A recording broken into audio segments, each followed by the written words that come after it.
A government job is not for everyone, and maybe you're considering right now. You're on the fence. Maybe it's for me, maybe it's not. I don't know if I'm the right type of person or if it's a good fit for me. Let's talk about some of the reasons why it might not be a good fit. So the first thing is everything is slow to change. Do not think you're going to come in here storming down the hall, changing things that have been stuck for years, for decades, because it's not going to happen.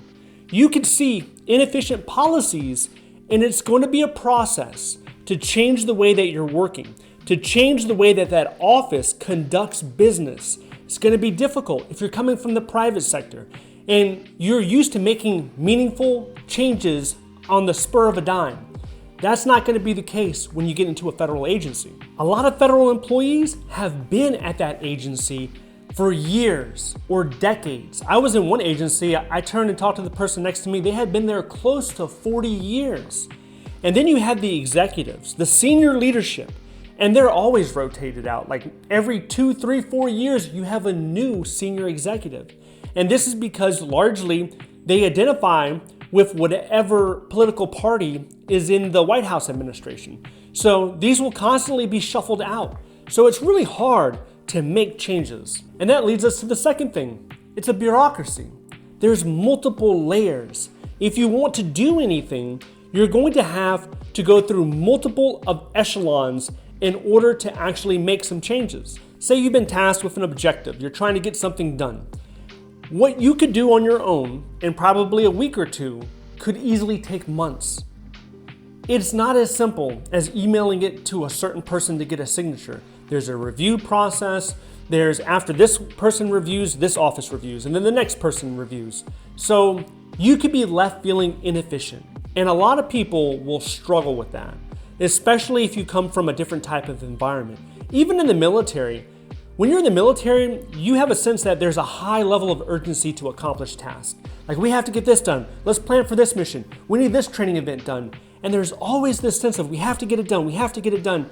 And if you're used to that type of, what do they call it? That high tempo, that high pace culture, and then you go into your normal, your regular type of federal agency, your balloon's going to be deflated because it's simply not like that. The next thing is oftentimes there's this concept of seniority over ability. And what I mean by that is if you are senior in that agency, you will be first in line for multiple things.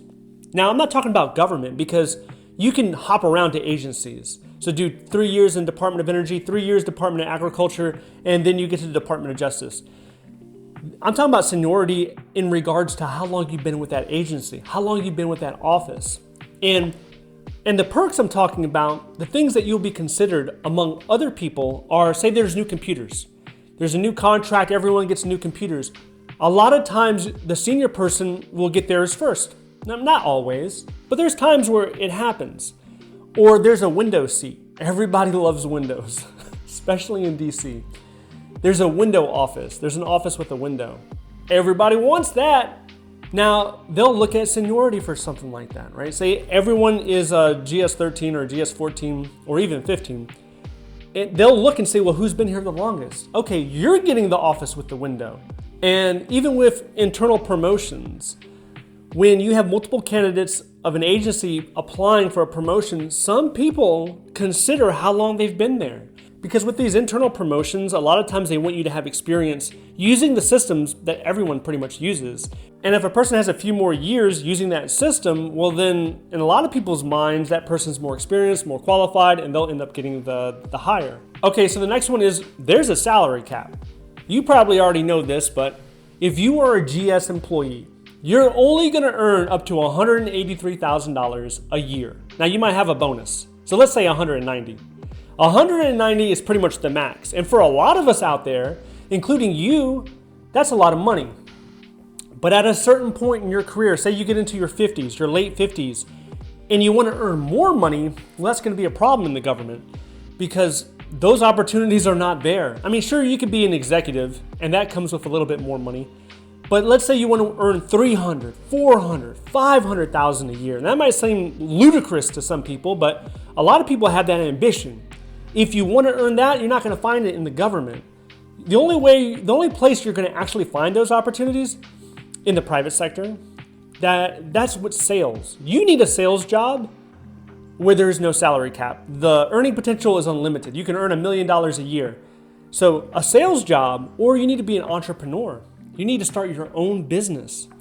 Now, what a lot of people do is when the government money isn't enough, they'll end up going to the contractor side, because contractors in the Washington, D.C. area and a lot of other areas, defense contractors, they can earn more. I'm talking about 25, 30, 40, 50% more than a GS employee in a lot of circumstances. But in order to hit that real top level money, like I said earlier, sales or entrepreneurship. Now, don't get me wrong, there are federal employees who become millionaires. And how do they do this? It's with the thrift savings plan, which is like a 401k. Because of the matching federal agency contributions, there are people that end up hitting $1, $2, $3 million after 25, 35, 40 years in the government. But it will not be because of salary or bonuses. It won't be because of that. It will be because of contributions to your thrift savings plan. Another thing is that the hiring process is very long, unnecessarily long, as some people put it. So in the federal government, you're looking at 6 to 8 months, right? If somebody asks me how long is it going to take to get hired, you can't go wrong by saying 6 to 8 months. Now you can do it earlier than that. I mean, you could do it 3 months, 4 months, or it could be up to a year. But if you compare side by side, public sector, private sector, you will easily see that the private sector is more agile. It's quicker. They'll hire you a lot quicker. So many people do not want to go through the process of, okay, I have to write my resume. I got to start my federal resume, start writing that thing up, and then, okay, now I'm applying. No one's responding to me. I don't hear anything. I'm not getting interviews. Easy, really easy to get discouraged. So that's another reason. If you don't want to go through that process, maybe it's not for you, right? Now, if you are still interested in getting a federal government job, you might want to know what some of the top benefits are. Why are people attracted to this type of work? Well, I want to share that with you. You can find out about it if you watch this video next. If you would like to see more videos like this, please click like and subscribe. Thank you so much for watching, and I'll see you in the next one.